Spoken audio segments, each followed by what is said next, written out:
നമസ്കാരം. ഇതിലെ കഥയും കഥാപാത്രങ്ങളും ആരുമായി ബന്ധമുള്ളതല്ല. നമ്മളിന്ന് പറയാൻ പോകുന്നത് രത്തൻ ടാറ്റയെക്കുറിച്ചാണ്. രത്തൻ ടാറ്റയുടെ ഫാമിലി എന്ന് പറയുമ്പോൾ തുടക്കം വരുന്നത് ജംഷഡ്ജി ടാറ്റയാണ്. അദ്ദേഹത്തിൻ്റെ പേരിൽ തന്നെയാണ് ജംഷഡ്പൂർ എന്ന് പറഞ്ഞ സ്ഥലം അറിയപ്പെടുന്നത്. അത് കാരണം അദ്ദേഹമാണ് ഇന്ത്യയിലെ ആദ്യത്തെ സയൻസ് യൂണിവേഴ്സിറ്റി, ആദ്യത്തെ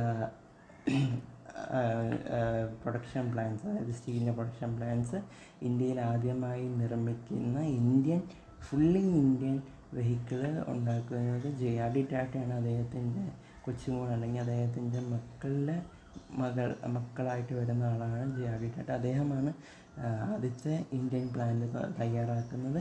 നമ്മുടെ ഇന്ത്യയിലെ ആദ്യത്തെ താജ് ഹോട്ടൽ, അതായത് 5 സ്റ്റാർ ഹോട്ടൽ ഉണ്ടാക്കുന്നത് ഈ JRD ടാറ്റ ആണ്. അങ്ങനെ പല പല കാര്യങ്ങൾ, അതായത് ഇന്ത്യയിലെ ആദ്യകാല ഒളിമ്പിക്സ് ലീഡ് ചെയ്തുകൊണ്ടിരുന്നത് അല്ലെങ്കിൽ സ്പോൺസർ ചെയ്തുകൊണ്ടിരുന്നത് ടാറ്റ ഗ്രൂപ്പിൻ്റെ ആയിരുന്നു. അവരായിരുന്നു ഇന്ത്യയിലെ ഒരു നല്ല ടീം ഉണ്ടാക്കുകയും കാര്യങ്ങളും ചെയ്യാൻ മുന്നിട്ട് നിന്നിരുന്നത്. അതുകൊണ്ട് തന്നെ വർഷങ്ങളായി, ഇപ്പോൾ 200 വർഷത്തിനും മീതെ പഴക്കമുള്ള ഒരു കമ്പനിയായി ടാറ്റ ഗ്രൂപ്പിന് വളരാൻ സാധിച്ചു. അതിൻ്റെ നേതൃത്വത്തിലുണ്ടായിരുന്ന രത്തൻ ടാറ്റ സർ ഈ ഇടയ്ക്ക് വിടവാങ്ങുകയും ഉണ്ടായി.